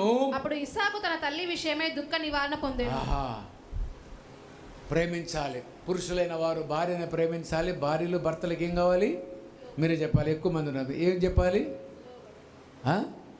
నాకు వినపడదు, మైక్ ఉన్నోళ్ళు చెప్పి మాట్లాడండి. లోబడి ఉండాలి. రమ్యమ్మ చాలా తొందరగా రమ్యమైన జవాబు ఇచ్చింది. నతానీలు అడిగితే నతాని లేడుగా, ఇక్కడ లేడుగా, ఇటుపోయింది. అయితే లోబడి ఉండాలి. వెంటనే ఏం చేశారు చెప్పండి, ముసుగు వేసుకుంది. అంటే ఒకేసారి తన యొక్క అందాన్ని తన భర్తకు చూపించడం ఇష్టం లేదు. అతను పరిహరించే వరకు కూడా తన అందాన్ని దాచుకోవాలనుకున్నది. ఈనాడు మనం చూస్తే అందాన్ని ప్రదర్శించడానికి ఎన్ని విధాలైతే అన్ని విధాలు మనం ప్రదర్శిస్తున్నాం. అయితే ఇక్కడికి చాలు. ఈ యొక్క వివాహము దేవుడు ఏదైనా తోటలో పెళ్లి చేశాడు. ఆ పెళ్లి ఏ రకంగా ఉండాలి? వివాహం అన్ని విషయంలో ఘనమైనది, పాన్పు నిష్కలంకమైనదిగా ఉండాలి. ఆ వ్యభిచారులకి దేవుడు తీర్పు తీస్తాడని హెబ్రీ 13:4లో మనం చూసాము. 24లో దేవుని యొక్క ఉద్దేశానుసారంగా వివాహము జరపబడినటువంటి రిబ్కమ్మ ఇస్సాకు యొక్క జీవితంలో వారు ఏ రకంగా కలిసి జీవించారో మీ అందరికీ బాగా తెలుసు. ఇక మనమందరము కూడా మరి 1 కొరింథీయులు రాసిన పత్రిక దానికంటే ముందుగా మత్తయి సువార్తకు వద్దాము. చూడండి, అందరము మత్తయి సువార్తకు వద్దాం. దేవుడు పెళ్లి గురించి ఇక్కడ కొంచెం యేసుప్రభు వారు చెప్పాడు. పెళ్లి గురించి యేసుప్రభు వారు వివరణ ఇచ్చారు. అపోస్తలుడైన పౌలు గారు క్లుప్తంగా ఇంకా మాట్లాడాడు. అవన్నీ కూడా మనం ధ్యానం చేద్దాం. మత్తయి సువార్త 19వ అధ్యాయం 10వ వచనం చదువుకుందాం. ఆయన శిష్యులు భార్య భర్తలు కుండా సంబంధం ఇట్టిదైతే పెళ్లి చేసుకుంటే యుక్తము కాదని ఆయనతో చెప్పారు. ఏది పెళ్లి గురించి దాని గురించి మాట్లాడారు. 11వ వచనం, అందుకు ఆయన అనుగ్రహం నొందిన వారు తప్ప మరెవరు ఈ మాటను అంగీకరింపనేరరు. అనుగ్రహము, దేవుని యొక్క అనుగ్రహం పొందిన వారి మాత్రమే అర్థమవుతుంది. ఎందుకంటే మోషే ధర్మశాస్త్రం గురించి, పరిత్యాగ పత్రిక గురించి అన్నీ మాట్లాడుతూ వస్తాడు. వచ్చిన తర్వాత పెళ్లి కాడికి వచ్చేసరికల్లా ఇది మీకు అర్థము కాదని అన్నాడు. తర్వాత 12వ వచనం చూద్దాము చలండి. తల్లి గర్భము నుంచి నపుంసకులుగా పుట్టిన వారు కలరు. కొంతమంది జీవితం లోపల 19వ అధ్యాయము మత్తయి సువార్త 12వ వచనం చదువుతున్నాను. తల్లి గర్భము నుంచి నపుంసకులుగా పుట్టిన వారు కలరు. చూడండి, ఇక్కడ స్పెసిఫికేషన్ చేస్తున్నాడు యేసు ప్రభు వారు. మనుషుల వల్ల నపుంసకులుగా చేయబడిన నపుంసకులు కలరు. 3వ కేటగిరీ, పరలోక రాజ్యము నిమిత్తము తమ్మును తామే నపుంసకులుగా చేసుకున్న నపుంసకులు కలరు. ఈ మాటను అంగీకరింపగలవాడు అంగీకరించునుగా కానీ వారితో చెప్పాను. 3 రకాలైన కేటగిరీలు. కొంతమంది మగపిల్లలు పుట్టుకతోటే నపుంసకులుగా పుట్టేవాళ్ళు ఉన్నారట. కొంతమంది నపుంసకుల గురించి వాగ్దానం ఉంది, యెషయా గ్రంథంలో మనం చూస్తాము. నపుంసకుడిగా యేసు ప్రభుని అంగీకరించినట్టయితే వాడు మరలా జీవవృక్షం వలె మొలుస్తాడని చెప్పి అక్కడ మనం చూస్తాం. అయితే ఇక్కడ నపుంసకుడు, పుట్టుకతో వచ్చిన నపుంసకులు మనం అవమానించడానికి వీలు లేదు. అందుకని మన దగ్గర మనం ఒకసారి ఏం చేశాం చెప్పండి, నపుంసకుల దినోత్సవం జరిపించాం. జ్ఞాపకం ఉందా మీ అందరికీ? వారిని తీసుకొచ్చి మన మందిరంలో సన్మానం చేసి వారికి భోజనం పెట్టి, ఒకరు బట్టలు ఇచ్చారు, ఒకరు భోజనం పెట్టారు, ఒకరు సన్మానం చేశారు. ఈ మందిరము फॉर्मल शर्ट किसे नहीं पसंद है, और मुझे तो बहुत पसंद है, और ये मैंने लिए फ्लिपकार्ट से ड्यूरिंग फेस्टिवल सेल्स, तो डोंट मिस आउट. बहुत ही क्रेजी. ఈ మందిరము వారందరికీ ఆశ్చర్యాన్ని కలిగించింది. అంటే నపుంసకులు మనకి వ్యతిరేకము కాదు, కానీ నపుంసకుల్లో కొందరు ఎట్లాంటి నపుంసకులు అంటే పుట్టుకతోడే నపుంసకం లేగా వచ్చిన వాళ్ళు ఉన్నారు. వారు నపుంసకుడు అంటే పునరుత్పత్తి వాడికి లేదు, వాడికి శక్తి లేదు, అంటే సంతానాన్ని కనే శక్తి వాడిలో లేదు. అయితే అలాంటి వాడు ఒక కేటగిరీ. రెండవ విషయంలో మనం చూస్తే అక్కడ మనం చూస్తే మనుషుల వలన నపుంసకులుగా చేయబడిన నపుంసకులు, మనుషులతో కూడా నపుంసకులుగా చేయబడ్డారట. మీ అందరికీ తెలుసు, రాజుల యొక్క కాలంలో ఎస్తేరు గ్రంథంలో కూడా చూస్తాం. ఎస్తేరుకి దగ్గరుండి సాయం చేసిన వ్యక్తి ఎవరు చెప్పండి? అతను నపుంసకుడే. రాణుల దగ్గర పని చేయడానికి అప్పుడు ఏం చేసేవారంటే, నపుంసకులు దొరకకపోతే వాడి మంచి బలం గల్లోడిని వాడి యొక్క అంగాన్ని కట్ చేసేసి వాడిని రాణికి కాపలాగా పెట్టేవాళ్ళు. ఎందుకంటే కాపలాగా ఉండాలంటే రాణి దగ్గర ఆడవాళ్ళు పనికిరారు కాబట్టి మగవాళ్ళు బలవంతులు కావాలని. అయితే ఆ దినము నుంచి కూడా ఈనాటి వరకు కూడా ఆ రోజుల్లో కూడా నపుంసకులకి పదవులు ఇచ్చారు, గొప్ప పదవులు ఇచ్చేవాళ్ళు. ఆ మాట కూడా మనం చూద్దామంటే అపోస్తల కార్యంలో, దానికి రాకముందు 8వ అధ్యాయానికి రండి. అపోస్తల కార్యం 8వ అధ్యాయంలో అక్కడ కాందకి యొక్క రాణి యొక్క దగ్గర ఒక మనిషిని మనం చూస్తాం. 8వ అధ్యాయం, ఫిలిప్పు వారిద్దరి మధ్య సంభాషణ మనం చూస్తాం. 9వ వచనం చూద్దాము, చూడండి. సీమోను మనుషులు లోగడ ఆ పట్టణంలో గారడీ చేయుచు తానెవడో గొప్పవాడని చెప్పుకొనుసు సమరయ జనులు విభ్రాంతిపరుచుండను. అదంతా వదిలేండి. అతడు బహుకాలము గారడీ చేయుచు వారు విభ్రాంతిపరిచినందున అతని లక్ష్యం ఉంచిరి. అయితే ఫిలిప్పు దేవుని రాజ్యమును గూర్చి, యేసుక్రీస్తు నామమును గూర్చి ఆయన ఏం చేస్తూ ఉన్నట్ట ప్రకటించుచుండగా వారు అతను నమ్మి పురుషులను స్త్రీలను అనేక మంది అక్కడ బాప్తిసం పొందినట్టుగా మనము చూస్తూ ఉన్నాం. 20 చదవమ్మా. అప్పుడు ఐథియోపియాలో రాణి అయిన కందాకే 20వ వచనం చూడండి. అప్పుడు ఐథియోపియులైన రాణి అయిన కందాకే క్రింద మంత్రి అయి ఆమె యొక్క ధనకారం అంతటి మీదనున్న ఐథియోపియుడైన నపుంసకుడు. ఆ రోజుల్లో నపుంసకులు పెద్ద పెద్ద పదవులు ఇచ్చేవాళ్ళు. ఎందుకంటే వాడికి ఇక పెళ్ళం అవసరం లేదు, వాడికి పిల్లలు పుట్టరు, వాడు ఆస్తి సంపాదించాడు కాబట్టి వాళ్ళని ఎన్నుకునేవాళ్ళు. వాళ్ళకి గొప్ప గొప్ప పదవులు ఇచ్చేవాళ్ళు. వాళ్ళంతా కూడా నమ్మకమైన పదవులు. అందుకని ఈ రోజున మన 5వ ఆచారం లోపల నపుంసకులతో పెళ్లిలో ఆశీర్వాదం తీసుకుంటారా, తీసుకోరా?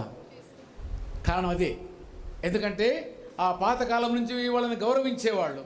ఆ గౌరవం ఏమైపోయిందంటే లాస్ట్కి వాళ్ళకి మనం పూజ చేసే కాడికి వాళ్ళు మనం దీవించే కాడికి కూడా మనం తీసుకుని వచ్చాం. అయితే ఇక్కడ ఈయన ఎలాంటి వాడని చెప్పండి. ఐతోపిల రాణి నా కందాకే క్రింద మంత్రి ఆమె యొక్క ధనాగార మంత్రి మీద ఉన్న ఐతోపియుడైన నపుంసకుడు ఆరాధించుటకు యెరూషలేముకు వచ్చిన. ఎవరితను? నపుంసకుడే. నపుంసకుడికి ఏం పదవి ఇచ్చారు? ట్రెజరీ పోస్ట్ ఇచ్చారు. అయితే అతను వచ్చి దేవుని యొక్క ఆరాధన చేయాలనుకున్నాడు. తర్వాత అతను రక్షణ పొందుకున్నట్టుగా మనము చూస్తాం. అయితే మరలా రండి మత్తయి సువార్తకు మరలా రండి 19వ అధ్యాయానికి మనం చూసినట్టయితే, అయితే మనుష్యుల వల్ల నపుంసకులుగా చేయబడిన నపుంసకులు కలరు, పరలోక రాజ్యము నిమిత్తము తమ్మును తాము నపుంసకులుగా చేసుకున్న నపుంసకులను కలరు. పరలోక రాజ్యము కొరకు నపుంసకులైన వాళ్ళు ఎవరన్నా బైబిల్లో కనబడ్డారా? మీకు కనబడ్డారా? ఎవరు కనబడలేదా? ఎవరు కనబడలేదు? ఎస్తేరాని తలకాయ కింద పెట్టి ఊపేసింది. ఎవరు లేరని. లేరా? యేసయ్య కూడా అదే కదా. పెళ్లి చేసుకోలేదంటే దాని అర్థం ఏంటి? పరలోక రాజ్యం కొరకు ఆయన పెళ్లి చేసుకోలేదు, దాని అర్థం ఏంటి? ఈజ్ నపుంసకుడు ఆయన కూడా. పౌలు నపుంసకుడే అంటే ఆ మాట మళ్ళీ చదవాలి మీకు అర్థం కావడం కొరకు. చదువుదామా? మనుషుల వల్ల నపుంసకులుగా చేయబడిన నపుంసకులు గలరు, పరలోక రాజ్యము నిమిత్తము తమ్మును తామే నపుంసకులుగా చేసుకున్న నపుంసకులు కలరు. అయితే 3 రకాలైన కేటగిరీలు. పుట్టుకతోటి నపుంసకత్వము, రాజుల చేత నపుంసకత్వము, మూడవదిగా దేవుని రాజ్యము కొరకు పరలోక రాజ్యము కొరకు ఏ స్త్రీని ముట్టుకోకుండా బ్రతికిన నపుంసకులు కూడా ఉన్నారు. అయితే ఈ దినము ఈ రాత్రి ఈ మధ్యాహ్న కాల సమయంలో మనందరికీ అర్థం కావాలి. వివాహం యొక్క ప్రాముఖ్యతను మనం జ్ఞాపకం చేసుకుంటున్నాం. ఈ యొక్క వివాహము తప్పనిసరియా లేకపోతే ఇది ఐచ్ఛికం, అంటే ఇది ఆప్షనా, చాయిసా అని మనము జ్ఞాపకం చేసుకుంటున్నాం. యేసు ప్రభువారు అన్నాడు, దేవుని రాజ్యము కొరకు నపుంసకులైన వారు ఉన్నారు, మనుషుల చేత నపుంసకులు చేయబడిన వారు ఉన్నారు. అదే రకంగా పుట్టుక నుంచి తల్లి గర్భం నుంచి నపుంసకులుగా పుట్టిన వారు ఉన్నారు. రకరకాలైన వారందరూ కూడా ఉన్నారు. 3 రకాలైన వారు ఉన్నారు. కానీ యోగ్యమైనది పరలోక రాజ్యము కొరకు తమ్మును తాము పెళ్లి చేసుకోకుండా ఏ పాపము చేయకుండా జీవించిన వ్యక్తుల గురించి మాట్లాడే మాటలు మనం చూద్దాం. ఇప్పుడు రండి అందరూ కూడా 1 కొరింథీయులకు రాసిన పత్రిక, సమయం అవుతా ఉంది. 1 కొరింథీయులకు రాసిన పత్రిక 7వ అధ్యాయం. 1 కొరింథీయులకు రాసిన పత్రిక 7వ అధ్యాయము మొదటి నుంచి మనం చదువుకుందాం. మీరు రాసిన వాటి విషయము స్త్రీని ముట్టకుండుట పురుషునికి మేలు. అసలు స్త్రీని ముట్టుకోకుండా ఉంటేనే దానికి మేలట, ఆశీర్వాదం. ఎందుకంటే పరలోక రాజ్యములో స్త్రీని ముట్టుకునే వారు ఆయనతో ఆ పరలోక రాజ్యంలో తిరుగుతూ ఉంటారు. మీకు ఎన్ని కూడా చెప్పాను, ఈ జ్ఞాపకం ఉందా లేదా? పరలోక రాజ్యంలో ఏమేమి జరిగిద్దో మీ అందరికీ చెప్పకొచ్చాను నేను. అయితే పరలోక రాజ్యములో క్రీస్తు ప్రభు వారితో నపుంసకుడుగా నేను ఉంటున్నానని చెప్పి పరాయి స్త్రీతో సంబంధం పెట్టుకున్నాడు కాదండి.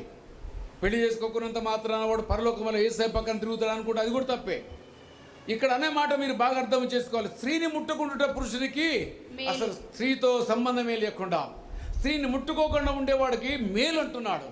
కీడు కూడా ఉంది. కీడు గురించి కూడా అక్కడ అపోస్తలుడైన పౌలు చెప్తాడు. ముట్టుకోకుంటే మేలు అని అన్నాడు. అయినా కానీ ఏమన్నాడు? చదవండి, 2వ వచనం చదువా.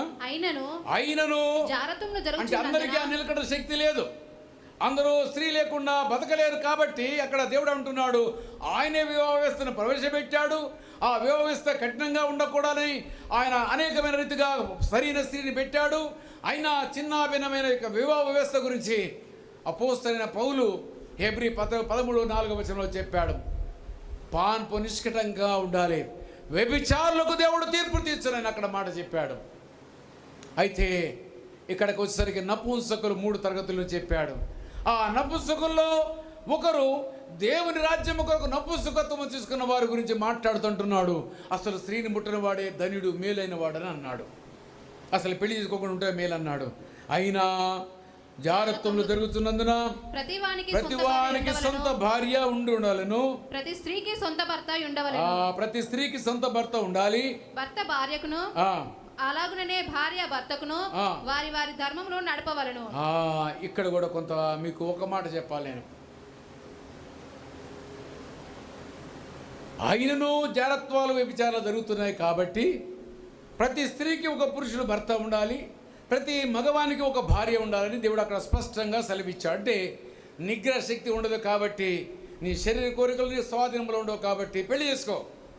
కానీ ఏమి చెబుతూ ఉన్నాడో ఒక మాట మనం చూసినట్టయితే, భర్త భార్యకును భార్య భర్తకును వారి వారి ధర్మములు, ధర్మాలంటే ఒక్కటే కాదు, ధర్మం శారీరక సుఖమైన సెక్స్ ఒక్కటే కాదు.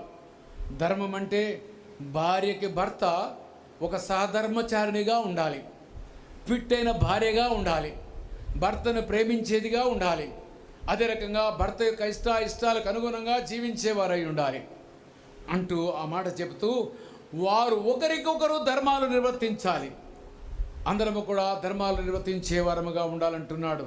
చాలామంది స్త్రీలు భర్తల దగ్గరికి రానివ్వరు, పడక మంచం మీద చాలామంది భర్తలు భార్యల దగ్గరికి రానివ్వరు.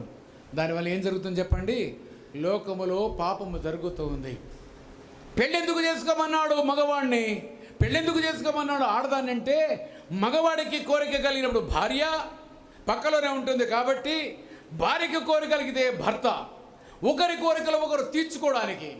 అంతేగాని నాకు ఇప్పుడు మూడు లేదు, నేను ఇప్పుడు మూడు లేదు నాకు అని అంటే, వీడికి మూడు ఇంకొక దగ్గరికి వస్తాయి, వీడికి ఆమెకి ఇంకొక దగ్గరికి మూడు వస్తుంది. అందుకని సాతానుకి అవకాశం కల్పించకూడదంటే ధర్మాలు జరిపించాలి, వారి వారి ధర్మాలు జరిపించాలి. స్త్రీ తన భర్త యొక్క ధర్మాన్ని జరిగించాలి, భర్త తన భార్య యొక్క ధర్మాన్ని జరిగించాలి. ఆమె కోరికను తీర్చవలసిన బాధ్యత భర్త మీద ఉంది, భర్త యొక్క కోరిక నెరవేర్చడము భార్య మీద ఉంది. ఒకరు కోరినప్పుడు ఒకరు కాదనడానికి వీల్లేదని దాని యొక్క భావం. మీరంతా పెద్దవాళ్ళు, మీ అందరికీ తెలవాలి. దీంట్లో దాపరికం వీళ్ళు బైబిల్ ఉన్న మాట్లాడుతున్నాను. ఒకవేళ ఇంకెవరైనా మీరు తప్పు అనుకుంటే తప్పు కాదు అది.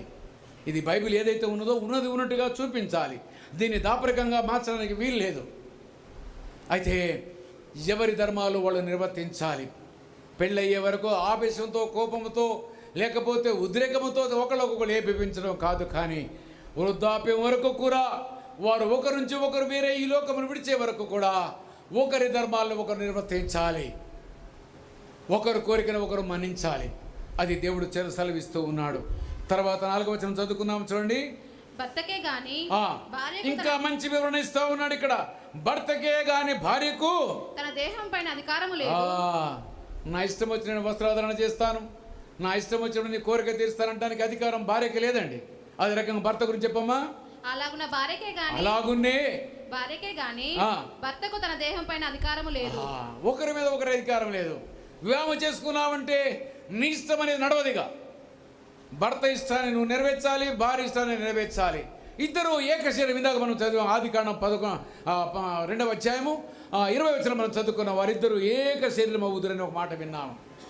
అంటే ఏక శరీరం అంటే ఒకే కోరిక, ఒకే ఆశ, ఒకే తలంపు, ఒకే సంతోషము. అయితే ఇక్కడ మాట్లాడుతున్నాడు, ఒకరి మీద ఒకరికి అధికారం లేదు. నన్ను ముట్టుకోవడానికి వీల్లేదు అంటానికి వీల్లేదు. నీకు అధికారం, అసలు నీకు మీద అధికారం లేదు. స్త్రీకి స్త్రీ మీద అధికారం లేదు, భర్త మీద అధికారం ఉంది. భర్తకి ఎవరి మీద అధికారం ఉంది చెప్పండి? భార్య మీద అధికారం ఉంది. అంటే ఇద్దరు కూడా ఒకరికొకరు కలిసి సహజీవనం చేయాలని దేవుని యొక్క ఉద్దేశమై ఉంటుంది. అందుకని మనమందరము కూడా అలాంటి వారముగా ఉండాలని దేవుడు కోరుకుంటూ ఉన్నాడు. ఇంకో మాట 28వ వచనం చూడండి. 28వ వచనం. అయినను నీవు పెళ్లి చేసుకున్న పాపము లేదు. పెళ్లి చేసుకుంటే పాపం కాదండి, అది మేలు. అందాకన్నాడు వివాహం చేసుకోకుండా స్త్రీని ముట్టకుండా మేలని 7వ అధ్యాయంలో మొదటిలో చెప్పాడు. కాబట్టి ఇక్కడ అంటున్నాడంటే, ఒకవేళ గినక నీకు కోరికలు ఉన్నాయి కాబట్టి నువ్వు పెళ్లి చేసుకుంటే తప్పేమి కాదు, పాపము కాదు. ఒక స్త్రీ ఒక పురుషుడు ఒక స్త్రీని పెళ్లి చేసుకోవడము అది తప్పు కాదు. అయితే అంటున్నాడు, కన్యక పెళ్లి చేసుకున్నను ఆమెకు పాపము లేదు. ఇద్దరికి జవాబు చెప్పాడు, వేరుగా ఒకే మాటతో చెప్పలేదు. స్త్రీకి చెప్పాడు, పురుషుడికి చెప్పాడు. అయితే అట్టి వారికి శరీర సంబంధమైన శ్రమలు కలుగును, అవి మీకు కలగకుండా వల్లనే కోరుచున్నాను. అది భార్యని పెళ్లి చేసుకున్న వాడికట శ్రమలు వస్తాయట. ఎవరికి శ్రమలు వస్తాయట? మరొకసారి చదవమ్మా మాటలు. అయినను ముందు దానికంటే ముందు 28వ వచనం చదువుకుంటారా. కన్యకల విషయమై ప్రభువు యొక్క ఆజ్ఞ నేను పొందలేదు కానీ నమ్మకమైన వాడనై ఉండుటకు ప్రభు వలన కనికరము పొందిన వాడనై నా తాత్పర్యము చెప్పుచున్నాను. ఇప్పటి ఇబ్బందిని బట్టి పురుషుడు తానున్న స్థితిలోనే ఉండుట మేలని తలంచుచున్నాను. భార్యకు బద్ధుడవై ఉంటివా, విడుదల కోరవద్దు. భార్య లేక విడిగా నుంటివా, వివాహము కోరవద్దు. అయినను నీవు పెళ్లి చేసుకొనినను పాపము లేదు, కన్యక పెళ్లి చేసుకొనినను ఆమెకు పాపము లేదు. అయితే అట్టి వారికి శరీర సంబంధమైన శ్రమలు కలుగును. అంటే ఏం జరిగిందట? ఇద్దరికి శ్రమలు కలుగుతాయి. పెళ్లి చేసుకుంటే శ్రమలే. అందుకని అంటారు కదా, అరే బాగా నవ్వుతున్నావురా, ఇప్పుడు నవ్వేది ఏది నవ్వినా ఈ 3 గంటలే నవ్వు, ఈ 3 గంటలే నవ్వు.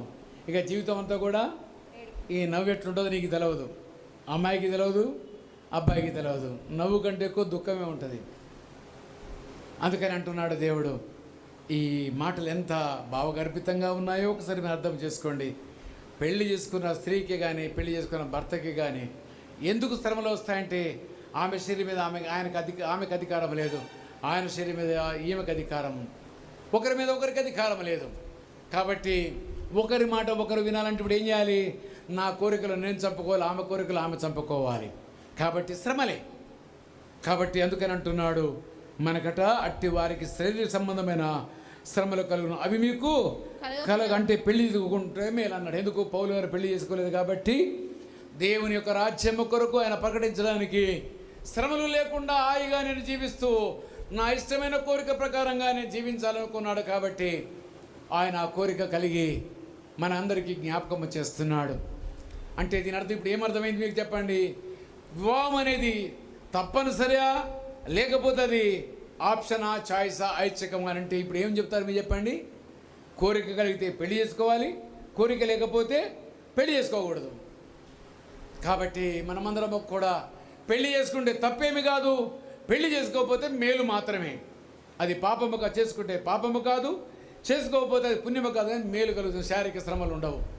కాబట్టి ఈ దినమున మనమందరము కూడా సుదీర్ఘమైన 1 గంట మనమందరం కూడా దేవుని యొక్క వాక్యాలు ధ్యానము చేశాము. ఒకటి, నరుడు ఒంటరిగా ఉండటం మంచిది కాదు, వానికి సాటి అయిన సహకారి, సరిపోయే సహకారి. తెలుగులో చదవాలంటే ఏం చెప్పాలి? దానికి సరిపోయే సహకారిని చేదిన దేవుడు అనుకున్నాడు. ఫిట్ అయినట్టే భార్యని. నీవు ఫిట్ అయితే సమస్యలు ఉండవు. గుణవతి అయిన భార్యగానే ఉంటే నీ భర్తకు ఆనందం, సంతోషంగా ఉంటుంది. లేకపోతే గుణవతి కానీ స్త్రీ ఉంటే భార్యాభర్తల మధ్య అనేకమైన గొడవలు, అనేకమైన ఇబ్బందికరమైన పరిస్థితులు, చివరికి ఒకరితో ఒకరు విసిగిపోతారు, ఒకరితో ఒకరు వద్దనుకొని విడిపోతారు, ఇంకా వీలైతే ఒకరికొకరు చంపుకుంటారు. వీలైతే ఆమెను చంపలేడు కాబట్టి, ఆమెను ఆయన చంపలేదు కాబట్టి వాళ్ళకు వాళ్ళే చనిపోతారు. ఇదన్నీ శారీరక శ్రమలు. కాబట్టి కలిసి ఉండడానికి ప్రయత్నము చేయాలి. పెళ్లి చేసుకుంటే విడిపోవడం దేని యొక్క వాక్యానుసారము తప్పు. ఇంకా కింద మనం చూసినట్టయితే అందరము కూడా విడాకులు కోరకూడదని అక్కడ జ్ఞాపకము చేశాడు. కాబట్టి మనమందరము కూడా ఆ ఇస్సాకు రెబ్కా యొక్క వివాహం వలె కలిసిపోయే వారముగా ఉండాలి. హెబ్రీ పత్రికలో ఉన్నటువంటి 13:4 వచనంలో చెప్పిన రీతిగా పాన్పు నిష్కలంకమైనదిగాను ఉండాలని దేవుడు జ్ఞాపకం చేశాడు. అంటే ఒకసారి నువ్వు పెళ్లి చేసుకున్నావు కాబట్టి నీ శరీరం మీద నీకు అధికారం లేదు, నీ భర్తకు మాత్రమే అధికారం ఉంది. అదే రకంగా భర్తకు తన మీద అధికారం లేదు కానీ తన భార్యకు మాత్రమే అధికారం ఉంది. అయితే మనమందరము కూడా క్రీస్తు యొక్క వివాహంలో ఆ యొక్క ఎలియాజరు చేసే రకంగా ప్రార్థనాపూర్వకంగా ప్రార్థన చేసి కనుక మనము చేసుకుంటే ఆ రిబ్కా ఇస్సాకు యొక్క జీవితం వలె కొనసాగుతుంది. లేకపోతే బాహ్యమైనటువంటి స్థితులను చూసి మనం కోరుకొని పెళ్లి చేసుకుంటే కలిగేది కష్టము, కొంచెము శ్రమలు కలుగుతాయని ఇక్కడ మనకు చెప్పాడు. కాబట్టి అయితే అట్టి వారికి శరీర సంబంధమైన శ్రమలు కలుగును, అవి మీకు కలగకుండా వాళ్ళని కోరుచున్నాను అంటున్నాడు. పెళ్లి చేసుకుంటే పాపము కాదు, పెళ్లి చేసుకోకుండా ఉంటే మేలు. పెళ్లి చేసుకుంటే నమ్మకంగా ఉండాలి. భార్య భర్తకి, భర్త భార్యకి నమ్మకంగా ఉండాలి. వారిద్దరూ ఏక శరీరముగా ఉండాలి. పరాయి స్త్రీతో పురుషుడు కానీ, పరాయి స్త్రీతో పరాయి పురుషునితో స్త్రీ కానీ శారీరక సంబంధం పెట్టుకోకూడదు. అది వ్యభిచారం అని దేవుడు జ్ఞాపకం చేస్తున్నాడు. దేవుడి యొక్క మాటలను దీవించును గాక. ప్రార్థన చేసుకుందాము వాక్య ఫలింపు కొరకు.